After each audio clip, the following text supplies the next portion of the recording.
ये student, metaphysical poetry start होती है जब एलिजाबेथ की डेथ होती है। जब एलिजाबेथ की डेथ होती है तो एलिजाबेथ के पास अब कोई वारिस नहीं है। मलका एलिजाबेथ के पास कोई वारिस नहीं था। अगर पॉलिटिकल हिस्ट्री देखी जाए इंग्लैंड की तो वो भी अजीबोगरीब किस्म की। इसका एलिजाबेथ का जो वालिद था उसका नाम था हेनरी एट। हेनरी एट बड़ा जालिम। हेनरी एट ने बहुत सारी शादियां की थी, और हेनरी एट ने ये चर्च को भी, पहले रोमन कैथोलिक चर्च होता था इनके, तो रोमन कैथोलिक चर्च चूंकि बड़ा मजहबी था और बड़े वो रिजिड किस्म के मजहबी थे, वो दूसरी शादी की इजाजत नहीं देते। तो इसने उस चर्च को अलग करके एक नया चर्च बना लिया था, प्रोटेस्टेंट चर्च। इन्होंने अपना एक चर्च बना लिया, एंग्लिकन चर्च, वो जो इनका अपना था इंग्लैंड का। उन्होंने कहा जी आप हमें इजाजत नहीं देते। पहले रोमन कैथोलिक हुकूमत करते थे ना सारे मजहब पे, ये सारा इटली से कंट्रोल होता था, रोमन कैथोलिक। अब उन्होंने कहा जी आप हमें इजाजत नहीं देते, हम अपना चर्च बना देते। इन्होंने अपना एक चर्च, एक और सेक्ट बन गया। पहले एक रोमन कैथोलिक एक सेक्ट था इनका, बाद में एक और सेक्ट बन गया। उन्होंने अपनी किताबें भी अलग कर ली। अब रोमन कैथोलिक और प्रोटेस्टेंट ये दो मतलब फिरके हैं इनके। ये बंदा इजाजत चाहता था कि उसका वारिस नहीं है, उसके पास बेटी है एलिजाबेथ, और उसके बहुत सारे इलिजिटिमेट चिल्ड्रन थे, मतलब उसके बहुत सारे औरतों के साथ फिजिकल ताल्लुकात थे उसके, तो उसने बहुत सारे बच्चे इलिजिटिमेट थे, यानी उसके वो मतलब इलिजिटिमेट थे, उनके साथ शादी नहीं की थी औरतों के साथ हेनरी एट ने। अब वो इलिजिटिमेट बच्चे वारिस तो नहीं बन सकते थे ऑफिशियली, तो अब उसे शादी के लिए कोई ऐसी फीमेल चाहिए कि वो बच्चा पैदा हो जो उसका तख्त का वारिस बने। उसके लिए वो बहुत सारी औरतों को कत्ल भी करता है। एलिजाबेथ की जो मदर होती है, एन बोलन, अब ये उसकी बेटी है एलिजाबेथ एन बोलन की। एन बोलन बेसिकली मोहब्बत करती थी वाइट से। सर थॉमस वाइट आपने सुना होगा नाम, उसने भी पोइट्री की। वो कहता है कि मोहब्बत ने मेरे दिल में डेरे डाल लिए हैं, उसने मुझको फतह कर लिया है। वो पोइट्री करता है और बड़ी वो उसको लगा लगा के अपनी बिलवड को पोइट्री करता है, सर थॉमस वाइट। उसने पेट्रार्कन स्टाइल को ही चुराया था, और उसको वो ट्रांसलेट करता रहता, पेट्रार्क की तरह पोइट्री करता। और उसका एक शिगिर्द भी था, उसका नाम था सरे, अर्ल ऑफ सरे। तो ये दोनों उस्ताद शिगिर्द पोइट्री कर रहे थे। और एन बोलन जो थी वो वाइट की बिलवर्ड थी, लेकिन उससे हेनरी शादी कर लेता है, हेनरी एट। तो वो इसीलिए अपनी एक नज्म में कहता है कि whoso wants to hunt the hind, I tell you where is the hind. जो भी हिरन का शिकार करना चाहता है वो मेरे पीछे आ जाए, मैं उसे बताता हूँ कि हिरन कहाँ पे है, किस तरह से हिरन जो है उसका मैंने शिकार किया और वो मेरे हाथ नहीं आया और मुझे कुछ नहीं मिला। और फिर वो मतलब उसे लगा कि मेटाफोरिकल पोएम भी लिखता है। और अब उसने सीजर का जो पट्टा है वो अपने गले में डाल लिया है, और वो खुद कहती है कि मुझे हाथ ना लगाना, मेरे गले में किसी की चेन है। तो इस तरह वो पोइट्री लगा लगा के एन बोलन को करता था, लेकिन एन बोलन को अब वो उसके नजदीक भी नहीं जा सकता, तो फिर उसे उसकी मोहब्बत में वो पोइट्री करता है वाइट। वाइट को भी एग्जीक्यूट कर दिया जाता है राउंड अबाउट 30 प्लस एज में, और सरे को भी एग्जीक्यूट कर दिया जाता है। दोनों स्ताशगिर, दोनों की डेथ होती है इसी तरह। उनका ट्रायल होता है और फिर उनकी डेथ होती है। अब हेनरी एट बड़ा जालम था, उससे वो एलिजाबेथ का फादर भी था। एलिजाबेथ बेटी है हेनरी एट की, और अब जब इसकी डेथ होती है तो इसके बाद इनके पास कोई वारस नहीं है। तो अल्टीमेटली इसको एक अपना अपना एक कोई अपनी सिस्टर का कोई इसका कोई बेटा होता है, वो लेना पड़ता है। उसका नाम होता है उससे उससे फिर एज चलती है जिकोबियन एज। जेम्स उसका नाम होता है, जेम्स। अब जेम को लेना पड़ता है, उस जेम्स से फिर नाम चलता है इनका, जिकोबियन एज लिटरेचर में स्टार्ट होती है। वो जेम्स जो था, उस जेम को बड़ा शौक था, उसको पोएट्री का और इस तरह की चीजों का शौक था। और उसके बाद एज स्टार्ट होती है जिकोबियन एज। किंग जेम्स वर्जन, उसने बाइबल, उसको लिटरेचर का काफी शौक था, उसने बाइबल पे भी काम किया। ये किंग जेम्स वर्जन जो आपको मतलब बाइबल मिलती है, ये भी उसने करवाई थी। इसको इस पे वर्क उसने किया। तो अब जेकोबियन एज के साथ ही ये पोएट कुछ सर उठाते हैं, उनको कहा जाता है मेटाफिजिकल पोएट। ये विट के साथ पोएट्री करते थे, ये अकल के साथ पोएट्री करते, ये कंसीट को इस्तेमाल करते, ये मेटाफर को इस्तेमाल करते, ये इमेजिनेशन को यूज करते, ये इमोशन पैशन फीलिंग को और अपनी अकल को मिला के पोएट्री करते, और ऐसे वर्ड्स के साथ खेलते, उसे कहते हैं वर्ड प्ले करना। ये वर्ड्स के साथ खेलते, तो इसलिए इनका नाम ही रख दिया मेटाफिजिकल पोएट्स, कि इनका ग्रुप अलहदा से ही है, ये और ही किस्म के पोएट हैं। The term metaphysical poets were coined by the critic Samuel Johnson to describe the loose group of the 17th century English poets whose work was characterized by the inventive use of the conceit। ये conceit इस्तेमाल करते, far-fetched images को इस्तेमाल करते, जैसे प्रकार और बिलवर को कंपेयर कर दिया। इंसेक्ट, अब एक जगह पे वो कहता है कि आ, हम हम लोगों को, हम दोनों को जो एक इमेज यूज करता है कि जो इंसेक्ट होता है ना, insect has sucked my blood and your blood and it has turned into one। एक प्यार का इंसेक्ट है जिसने मेरे ब्लड को भी निकाल लिया और तुम्हारे ब्लड को भी, और दोनों को एक बना दिया। यानी एक एक हशरात है कोई, उसने मेरे ब्लड को भी ले लिया, तुम्हारे ब्लड को, और उसको एक बना दिया। कहता है ये कैसी ऊट पटांग पोइट्री है भाई, प्रकार कहाँ और इंसान कहाँ, इन दोनों को कंपेयर कर दिया, कंसीट बना बना के पोइट्री की। अकल के साथ पोइट्री, पोइट्री तो हार्ट के साथ होती है। ये तो इमेजिनेशन की गेम है, ये तो लव की गेम है, ये तो प्यार की गेम है, दिल की गेम है। ये कैसे पोइट्री कर रहा है दिमाग के साथ? वो कहता है जी मुझे टॉपिक बताओ। जॉन डन कहता है मैं आपको पोइट्री लिख देता हूँ, जितनी मर्जी लंबी पोइट्री ले लो। अकली पोइट्री करता था, इंटेलिजेंट बड़ा था, लफ्जों के साथ खेल लेता था। आप इसकी पोइट्री पढ़ेंगे हैरान हो जाएंगे। अभी मैं एक पढ़ता हूँ आपके साथ, आपके साथ। अच्छा, इसकी पोइट्री है death B not proud bye John Donne. यहाँ पे उसने डेथ को पर्सोनिफाई कर दिया कि डेथ तुम अपने आप को समझती क्या हो? तुम कहती हो कि तुम हमें मार लोगी, तुम हमें कत्ल कर लोगी, तुम हमें फतह कर लोगी, तुम हो क्या? तुम्हारे जैसी डेथ तो मैं रोजाना देखता हूँ, मैं सोता हूँ, वो भी तो डेथ ही है। मैं डेथ से ज्यादा एक्सपीरियंस, डेथ के से ज्यादा पावर तो कहता नशे में होता है। नशे में और पॉपी और इस तरह ये जाम भी इंसान को भुला देता है डेथ। ये भी डेथ को ट्रांसेंड कर जाता है, उससे ऊपर गुजर जाता है। तुम तो गुलाम हो बादशाहों की, तुम्हें आने के लिए जलजले चाहिए, तुम्हें आने के लिए सलाब चाहिए, तुम्हें आने के लिए बादशाह चाहिए, किंग चाहिए, जाके ताकि वो जंगे लगा दें, तो फिर तुम आती हो। तुम तो गुलाम हो, हम अल्टीमेटली फतह कर लेंगे। तुम हमारी बॉडी को मारोगी लेकिन सोल हमेशा जीत जाती है, हमारी सोल हमेशा रहने वाली है। हम कौन सा मरेंगे, हमने तो नहीं मरना, तुम खत्म हो जाओगी। तुम ज्यादा से ज्यादा हमारे बॉडी को डके कर लोगी, लेकिन सोल, हम तो सोल हैं, सोल हमेशा रहेगी। देखें किस तरह वर्ड्स के साथ खेलता है। एक राइटर को मैंने पढ़ा और उसकी आइडिया इससे मिलते जुलते हैं। वो कहता है कि we are infinite being in a finite body. Overall इसकी पोइट्री का ये थीम है कि हम लोग इनफाइनाइट हैं। We are infinite. इनफाइनाइट होता है जो कभी खत्म ना, इनफाइनाइट बीइंग। हम ऐसी बीइंग हैं, ऐसी क्रिएचर हैं। We are infinite being in a finite body.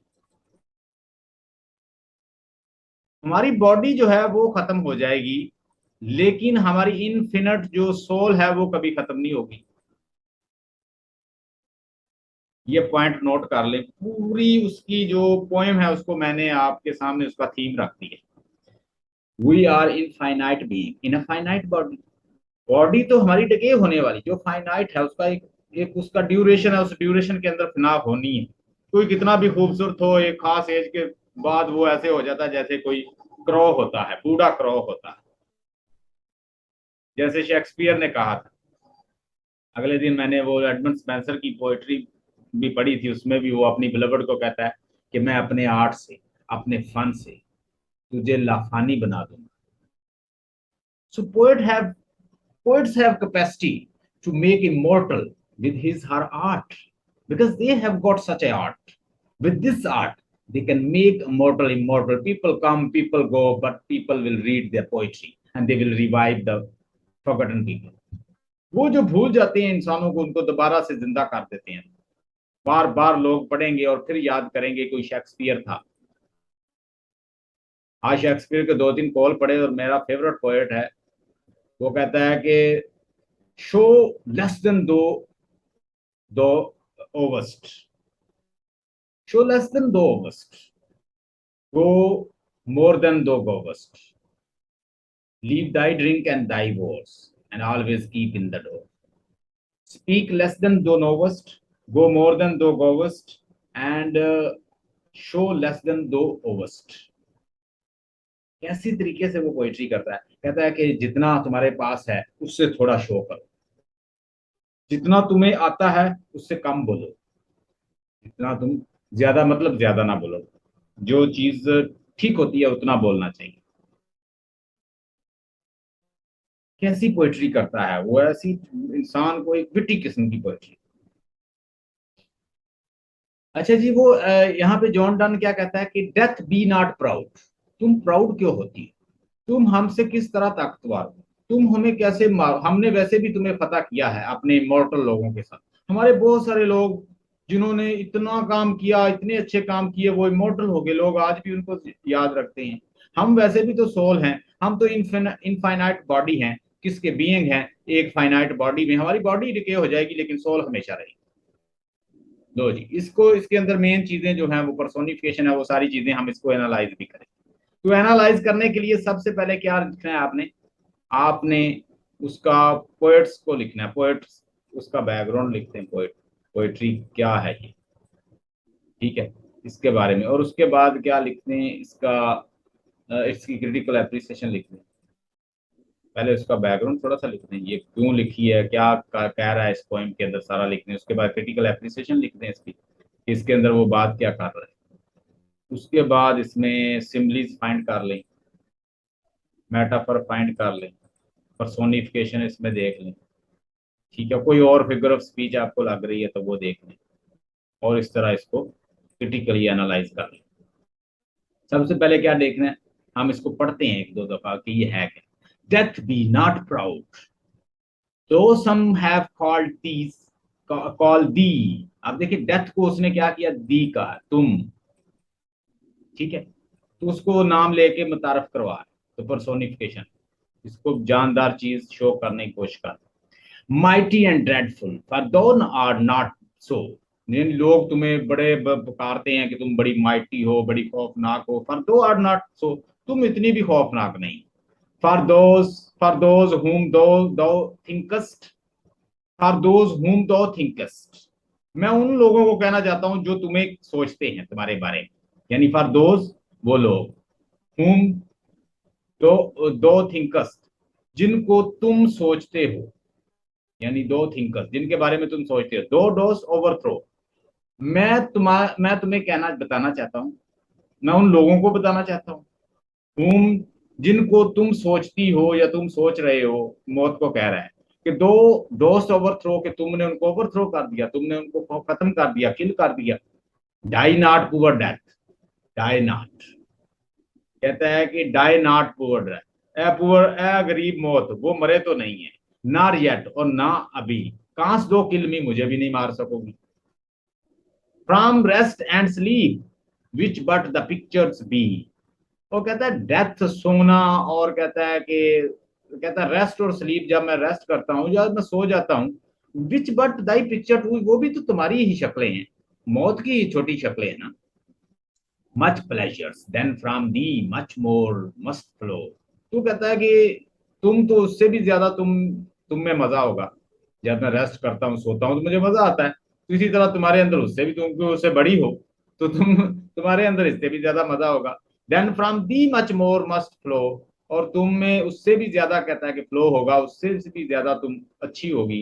And soonest our best man with thee to do go, और सूनर कहता है विलिंगली, वो जल्द, कहता है सूनेस्ट आवर बेस्ट मैन, हमारे जो अजीम लोग थे, विद दी डू गो, जो तुम्हारे साथ चले गए या जिनको तुम साथ ले गई, जिनको तुम दावा करती हो कि तुमने मार दिया। रेस्ट ऑफ देयर बोन्स, उनकी बोन्स, कहता है कि अभी भी रेस्ट कर रही हैं ग्रेव्स में। एंड सोल्स डिलीवरी, और सोल उनकी जो है वो एक जहान से दूसरी जगह में चली गई है, उनकी डिलीवरी हो गई है, सोल यहां से चली गई है। दो आर स्लेव टू फेट, और तुम तो वैसे ही 2-8 तुम स्लेव गुलाम हो किसकी, किस्मत की, कि किस्मत आ जाए, जल्जले आ जाए, चांस, कोई बैड लक हो जाए, कोई किंग किंग हमें लड़ा दे आपस में, एंड डेस्परेट मैन, और मायूस बंदे जो हैं वो खुदकुशी कर लें। तुम तो इन चीजों की मोहताज हो, तुम खुद तो नहीं मारती। या तुम मारती, किस तरह मारती हो? कभी कभी किसी का एक्सीडेंट हो गया, कोई बीमार हो गया, कोई कोई स्लेव बन गया, कोई मायूस होके खुदकुशी कर गया। तो ये सारी चीजें मिलके तुम्हें तुम्हारी हेल्प करती है, तुम आती हो, तुम खुद तो कुछ नहीं करते। एंड डेस्परेट मैन और मायूस लोग, and dost with poisons war and sickness dwells, और तुम तो कहता है कि रहती हो, डिवेल का मतलब होता है ना, तुम तो रहती हो जहर के साथ, वार के साथ, बीमारियों के साथ, इनके साथ रहती हो, तुम अकेली कहाँ आती हो। And poppy are the charms can make us sleep as well. ये पोपी जो है ना, ये एक किस्म का दरख्त होता है, और जिससे ड्रग्स बनती है, और इंसान इसके सीड को यूज करके भी नशा चढ़ जाता है, उससे भी नींद आ जाती है। कहता है एंड पोपी और charms can make us sleep as well. कहता है पोपी चार्म्स, इसके सीड्स जो हैं पोपी चार्म्स के, पोपी के, कहता है ये भी इंसान को बहुत ज्यादा चार्म दे देते हैं, और इससे भी बंदा को नींद आ जाती है। And better than Dai stroke, वो कहता है कि तुम्हारे स्ट्रोक से तो वो ज्यादा बेटर है, यानी जितना हमला तुम करती हो, तुमसे ज्यादा तो ये कहता है कि ये जो पॉपी वगैरह है, इसका नशा ज्यादा काम करता है। वाई स्वेलस दो देन, तो फिर तुम क्यों फूल फूल रही हो, अपने आप को क्यों बढ़ा चढ़ा के पेश कर रही हो? स्वेलस का मतलब होता है फूलना। One short sleep past we wake eternally, हम थोड़ा सा सोएंगे और साथ ही कहता है इटर्नली, हमेशा के लिए उठ खड़े होंगे। कि हमने थोड़ा सा सोना है, और उसके बाद फिर हमने हमेशा के लिए खड़े हो जाना। मतलब दूसरे लफ्जों में बात कर रहा है कि हमारी मौत होनी है, और जब हमने आंख खोल दी है तो हमें ऐसे लगना है कि हम फिर जाग गए। कहता है वन शॉर्ट स्लीप पास, एक छोटी सी स्लीप, हम छोटा सा सोएंगे, थोड़ा सा सोएंगे, और वी वेक एटर्नली, और हमेशा के लिए उठ खड़े होंगे। And death shall be no more, और डेथ हमेशा के लिए खत्म हो जाएगी। डेथ दो शैल डाई, मौत तुम ही मरोगी, हम कहाँ मरेंगे। अब देखें अब कैसे लफ्जों के साथ खेल रहा है, कोई आम पोएट इस तरह कर सकता है कि एक टॉपिक लेता है और उसको अकल के साथ आगे बढ़ाता जाता है। तो इसने अपनी पोएट्री में यूज किया एयम्बिक पेंटामीटर। एयम्बिक पेंटामीटर, ठीक है। पेंटा का मतलब होता है 5। ये पेंटागन है ना अमेरिका के अंदर, तो उसके 5 उसकी साइड्स हैं, इसलिए उसे पेंटागन कहा जाता है। ये आयम्बिक पेंटामीटर जो होते हैं, इसके अंदर 5 फीट्स होते हैं। किसके? स्ट्रेस और अनस्ट्रेस और स्ट्रेस के। अनस्ट्रेस होता है फिर stress, unstress stress, unstress stress. यानी ये जो रिदम है ना, आपको इसको ऐसे ही पढ़ना है। ये अनस्ट्रेस का 1 फीट, ये दूसरा फीट, ये तीसरा फीट, ये चौथा फीट, और ये पांचवा फीट। ठीक है। तो इसमें हमने फाइंड करना है सबसे पहले ये इसके अंदर थीम क्या है। ठीक है, पहले लेकिन सर इसकी लाइंस तो बराबर नहीं है इस पोइम की। कौन सी प्रॉब्लम बताएं। सर एक ही पैटर्न में यहाँ तो लिखी हुई यहाँ नहीं से लग रही। मेरी बात यहाँ से शुरू होती है और यहाँ तक, फिर ये यहाँ तक, फिर ये यहाँ तक। पहले गिने ये बनती। मतलब ये, अच्छा ये एक लाइन है, मतलब वो ऊपर से स्टार्ट होके तो वो जो आप ऐसा करें कि कार्ल। पहले पहले गिने ये कितनी है, क्योंकि उसने लिखा ये सोनेट फॉर्मेट, मैंने आपको सोनेट बताई थी कितने उसके होते हैं सेंटेंस। एक सोनेट के 14। 14। आप इसको जरा पहले मुझे गिन के फिर बताएं। आप ना थोड़ी सी कंफ्यूज है, मैं आपकी कंफ्यूजन दूर करना चाहिए। गिने पहले कितने बनते। अगर 14 नहीं बनते तो फिर जॉन डन पोएट ही नहीं है। अच्छा, फिर तो उसने वो रिदम ही नहीं बनाया। एक ये होगी, दो होगी, चार होगी, ठीक है, गिनती जाना आप। ये कितनी? दो ये होगी, और ये चार, 8 होगी, यहाँ तक 8 होगी। ठीक है। ये उसका बन गया है ऑक्टेव। क्या बना ये? 8 लाइन ये बना। 8 लाइन में वो अपना थीम बता रहा है, वो अपना पॉइंट बता रहा है, वो अपनी प्रॉब्लम को उठा रहा है। ठीक है। और नीचे उसने देख लो सोल्यूशन भी बताया। वही सोल्यूशन बताया कि भाई हम कहाँ मरेंगे, हम तो इंटरनल बीइंग है, हम तो इनफाइनाइट बीइंग है, किसके अंदर एक मॉर्टल बॉडी में बॉडी डिके हो जाएगी, सोल तो हमेशा रहती है। उसने सोल्यूशन बताया नीचे। आप आ जाए इधर। एक, दो, 3, 4, 5 और ये 6। इसमें वो क्या सोल्यूशन बता रहा है, ये उसका क्या है, सिस्टेट। सिस्टेट तो ऑक्टेव में प्रॉब्लम उठाता है पोएट, जैसे पेट्रार्क उठाता था, और सिस्टेट में वो सोल्यूशन बताता है। ये सारा उसको डील करता है। इसमें उसने रेज किए हैं प्रॉब्लम के, ये जी प्रॉब्लम है, ये मसले हैं, यहाँ पे फिर वो सोल्यूशन बताता जाए कि ये चीजें हैं जिनकी वजह से तुम आती हो, तुम तो खुद कुछ है ही नहीं, तुम्हारा तो वजूद ही नहीं है, तुमसे तो वो कॉपी जो है वो ज्यादा अब चाम रखती है। तो हम इटर्नल बीइंग है, तुम मरोगी, हम तो कहाँ मरेंगे। अब बार बार वो उसे दो कह रहा है, उसे दी कह रहा है, तो ये सारी उसकी पर्सोनिफिकेशन। इसने इसके अंदर क्या यूज किया, पर्सोनिफिकेशन। उसको पर्सोनिफाई किया, पर्सोनिफिकेशन यूज किया, इनको निकाल निकाल के आपने बताना है। थीम बताने हैं, थीम कौन कौन से, थीम भी आप बता सकती हैं कि डेथ का थीम है, और क्या थीम, और अच्छा और इसके बाद इमोर्टैलिटी का भी थीम है कि हम तो इमोर्टल हैं। ठीक है, एक तो डेथ हो गया, मोर्टैलिटी, और इमोर्टैलिटी जो हमेशा रहे, यानी मोर्टल और इमोर्टैलिटी दोनों का थीम। ठीक है, और इसके बाद स्लीप का भी थीम है, स्लीप की भी बात करता है। ठीक है? और कुछ फेट की भी बात करता है, ये भी बता दें। इस तरह पॉइंट को चुन चुन के इनको डिस्कस करते हैं। बाकी इसकी ओवरऑल समरी बता कि ये असल में कहना क्या चाह रहा है। कहना चाह रहा है कि हम बिल्कुल, मैं उसे एक लाइन में आपको बता देता, वी आर इनफाइनाइट, कि जो कभी खत्म ना हो, हम इनफाइनाइट बीइंग हैं, इन finite body, in a finite body. अब यहाँ पे एक और चीज आपको मैं बताता हूँ, देखें, आप कहते हैं ना कि दिस इज माई बॉडी, मैं कहता हूँ ना this is my body, this is my body, this is my. अब ये बॉडी जो है वो मेरी है, लेकिन मैं खुद खुद खुद तो बॉडी नहीं हूं, आई फिर इसमें भी सेपरेट है इससे। यानी बॉडी मेरी, जैसे मैं कहता हूं माई कार, जैसे मैं माई कार कहने से मैं कार नहीं हो जाता, इस तरह माई बॉडी कहने से मैं बॉडी नहीं बन जाता। ठीक है, हम इस बॉडी से भी कुछ और हैं, बॉडी से भी बियॉन्ड हैं, जो इसको राइड कर रहा है।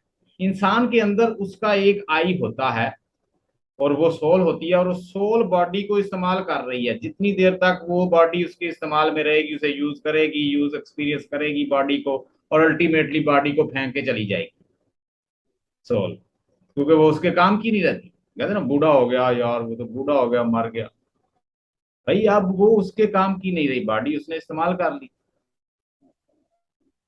तो हमारे अंदर भी एक एक आई रहता है इस बॉडी के अंदर, जैसे हम कार को इस्तेमाल करते हैं, जैसे हम मोबाइल को इस्तेमाल करते हैं, जैसे हम घर को इस्तेमाल करते हैं।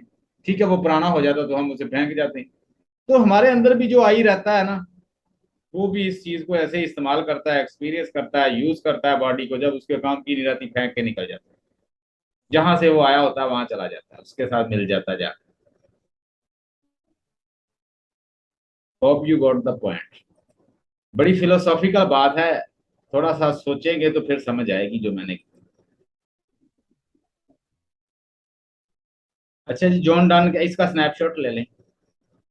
इसमें मैंने जो एनालाइज किया है इस पोएम को, वो सारा कुछ मैंने critically appreciate of the poem, जब आप करोगे डेथ नॉट बी प्राउड, तो जॉन डन जो है उस death B not proud is a masterful argument against the power of death. The themes are the message of the poem is that the death is not some all powerful being that human should fear. Instead, death is actually a slave to human race and has no power over our soul. यानी soul को death भी नहीं मार सकती, according to John Donne. हमारी soul for ever है। वो कहता है ना, बुल्ले शाह असी मरना नहीं, गौर प्या कोई और। बुल्ले शाह ने भी इसी इसी कॉन्सेप्ट को कहा था, ये जो बुत पड़ा हुआ है ये कोई और है, सोल तो नहीं मरती, सोल हमेशा रहती है, सोल इज फॉर एवर।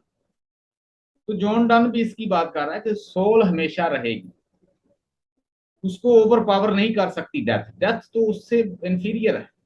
वो जितनी भी पावरफुल बन जाए वो गुलाम है हालात की, वो गुलाम है बादशाहों की, कि बादशाह जंग लगा दे, जलजलों की, सलाब की, किसी कॉज के थ्रू आती है, डायरेक्ट आती भी नहीं है।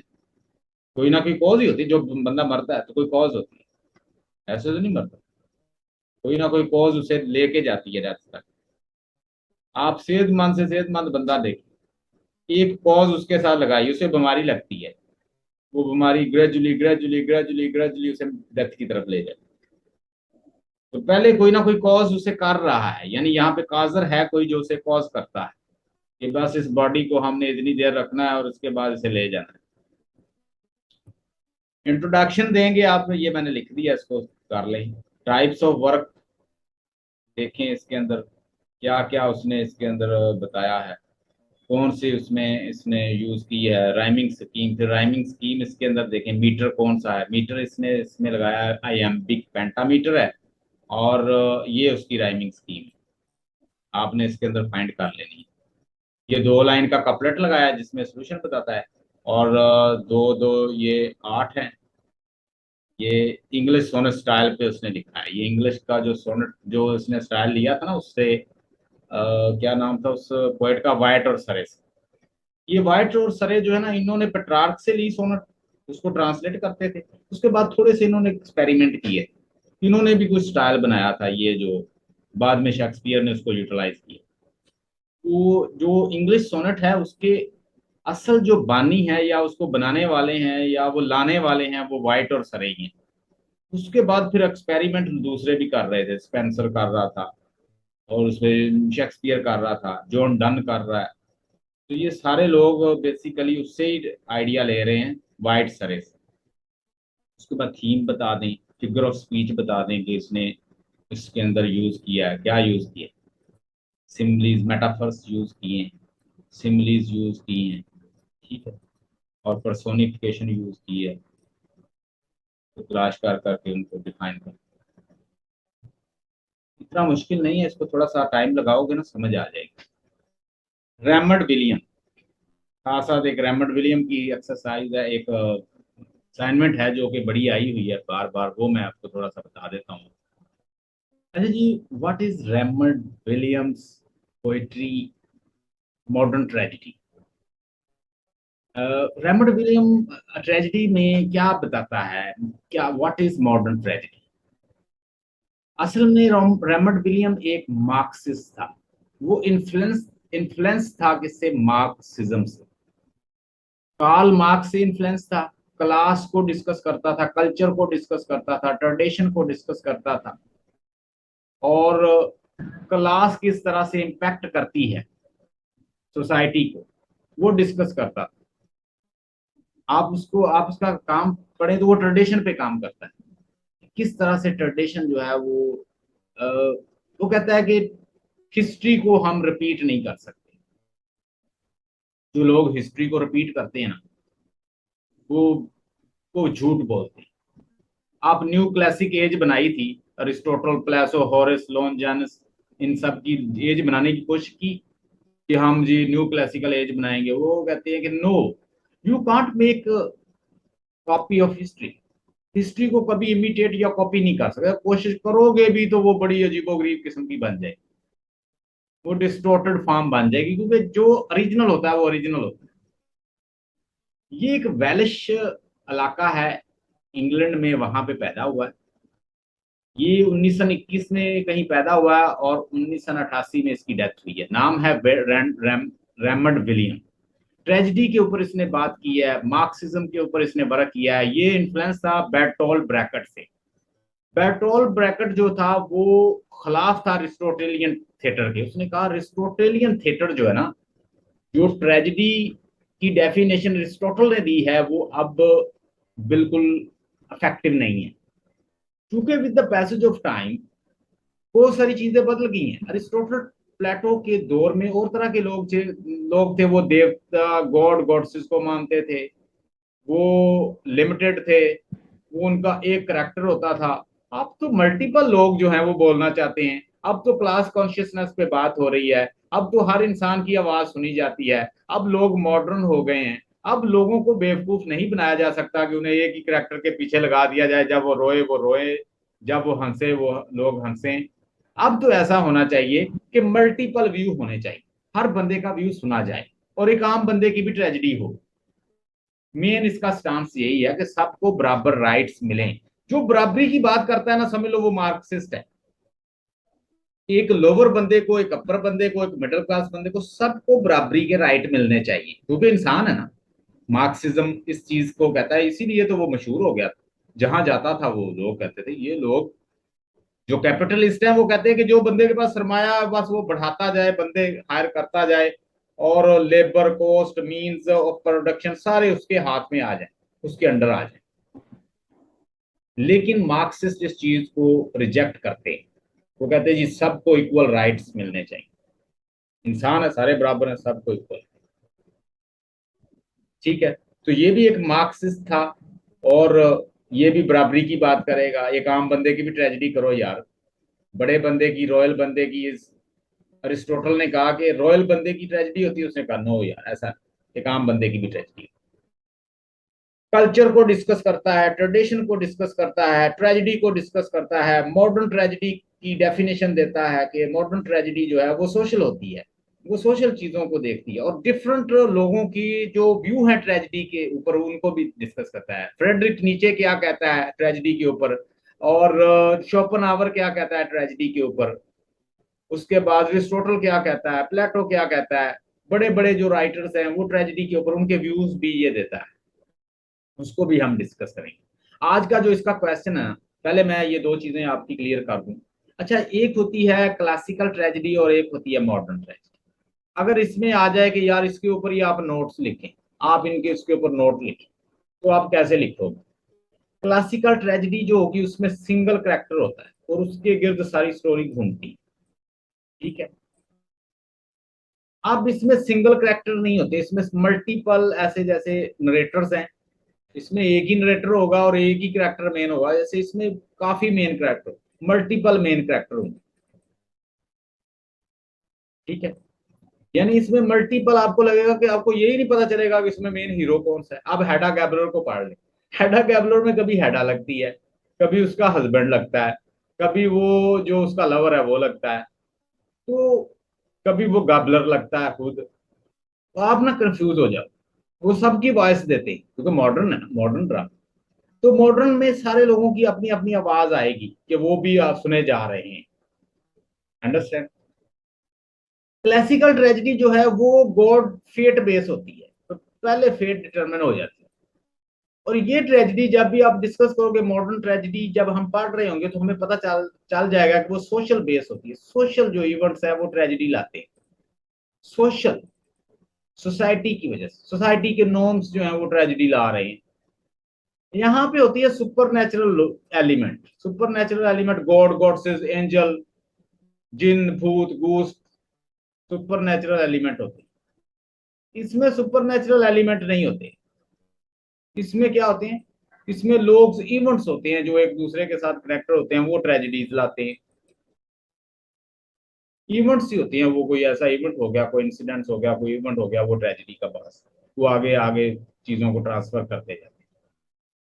अब इसमें सुपर नेचुरल नहीं है, इसमें सुपर नेचुरल।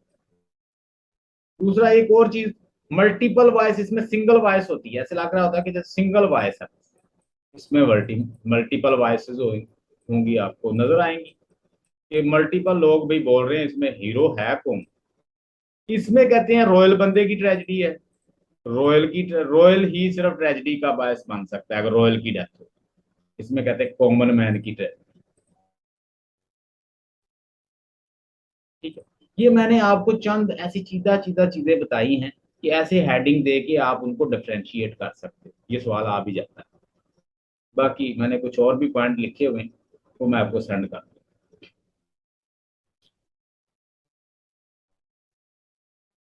अच्छा, ये क्वेश्चन है, अगर ये आ जाए, और ये आना भी है, in what way does brackets rejects tragedy Raymond Williams modern tragedy, 2009 में आया। In brackets In Bertolt Brecht, the rejection of tragedy has many motives and takes many forms. Explain. Bertolt Brecht कहता है जब हम रिजेक्शन दे रहे हैं tragedy की, तो उसके पीछे बहुत सारे मोटिव है, ऐसे मैंने रिजेक्ट नहीं कर दी। अब यहाँ पे रेमंड विलियम ने बेर्टोल्ट ब्रैकेट का सहारा लिया है अरिस्टोटल की ट्रेजिडी को रिजेक्ट करने के लिए। भाई मॉडर्न ट्रेजिडी ठीक है, जो बेर्टोल्ट ब्रैकेट बात करता है कि अगर आप ट्रेजिडी दिखा रहे हैं तो ट्रेजिडी ऐसी होनी चाहिए कि लोगों को पता हो कि मैं ट्रेजिडी देख रहा हूं। ये ना हो कि पिटी फियर ही हम क्रिएट कर दें, लेसन मिले ही ना बंदे। ये कैसा लेसन है कि आप उसे रुला देते हैं? ये कैसा लेसन है कि एक बंदे अमीर बंदे की ट्रेजिडी हो रही है, गरीब की ट्रेजिडी नहीं हो रही? ये कैसा लेसन है कि वो बस पिटी फियर ही क्रिएट कर रहे हैं और डरा रहे हैं? खौफ से कौन सा लेसन आता है भाई? कहता है मुझे समझ नहीं आती कि खौफ ज्यादा बंदे को करके कौन सा लेसन आप दे रहे हैं? उसे ट्रेजिडी दे के उसे आप कौन सा रिफाइन कर रहे हैं? नहीं, आप रिफाइन तब करेंगे जब उसे बताएंगे कि आप थिएटर में बैठे हुए, आप भाई देख रहे हो ये सारे करेक्टर हैं, हम जस्ट आपको रोल, ये रियलिटी नहीं है जो हम आपको दिखा रहे हैं, ये करेक्टर भी रियल नहीं है, जस्ट आपको हम दिखाने की कोशिश कर रहे हैं रियलिटी। ये करेक्टर रियलिटी नहीं है। हम उन करेक्टर को ही रियलिटी समझ के उनके साथ साथ रोते रहें, ऐसा ना हो। लेसन फिर आएगा कि आप बंदों को उसमें डिस्टेंसिंग लाएं। डिस्टेंसिंग का मतलब ये नहीं है कि थिएटर से बड़ा दूर बिठा देना, जा उससे बता देना कि भाई ये बंदे सिर्फ करेक्टर हैं, आपने रोना नहीं है, आपने बस ऑब्जर्व करना है। आप देखें कि अभी बन क्या रहा है आपके सामने, आप ये ना देखें कि बस मैं करेक्टर के साथ ही रोता जाऊंगा, फिर तो आप कुछ भी नहीं सीखेंगे, क्योंकि रोने से कोई लेसन नहीं मिलता, बंदा जज्बाती हो जाता है, जज्बात में अकल नहीं होती। एक्सप्लेन, ये एक ही सवाल है सारा, ये सारा एक ही सवाल, मतलब ये भी explain the detail what Raymond William means by the rejection of tragedy. अब रिजेक्शन ऑफ ट्रेजेडी जब देनी है तो उसे सहारा लेना पड़ रहा है बेर्टोल्ट ब्रैकेट का, क्योंकि उसने अरिस्टोटेलियन थिएटर को उस ट्रेजेडी को रिजेक्ट किया हुआ। उसने बताया डिस्टेंसिंग होनी चाहिए, उसने बताया कॉन्शियसनेस होनी चाहिए, उसने बताया एलिनेशन होनी चाहिए, उसने बताया कि उनको बता देना चाहिए, उसने बताया कथारसिस और रुला के आप कभी भी किसी को एजुकेट नहीं कर सकते, जज्बात में कभी भी एजुकेशन नहीं होती, जज्बात में कभी भी अकल नहीं होती। अकल तो तब आती है जब आप उसे अवेयरनेस देंगे जो सामने बैठाए हुए हैं। जब वो रो के निकल जाएंगे तो लेसन क्या, रो के तो लेसन नहीं आता। रोता तो इंसान जज्बात से है ना, कोई जज्बात ऐसे ट्रिगर हो जाते हैं, कुछ जज्बात में अकल नहीं होती। अगर आप अकली बनाना चाहते हैं तो बेर्टोल्ट ब्रैकेट ने कहा कि एक्सप्लेन करो सारी सिचुएशन, कि भाई ड्रामा हो रहा है, हम आपको ड्रामा दिखा रहे हैं, ये रियलिटी नहीं है। ये जो फैक्टर ये सामने जो सारा चल रहा है, ये कस्टम, ये जो कस्ट्यूम्स बनाया है, ये बैकग्राउंड बनाया है, ये जो लोग यहाँ पे, ये रियलिटी नहीं है। रियलिटी दिखाने की कोशिश की जा रही है लेकिन ये रियलिटी नहीं। हम तो जस्ट एक फनकार हैं और हम आपको ये चीजें दिखा रहे हैं। यहां तक समझ आई?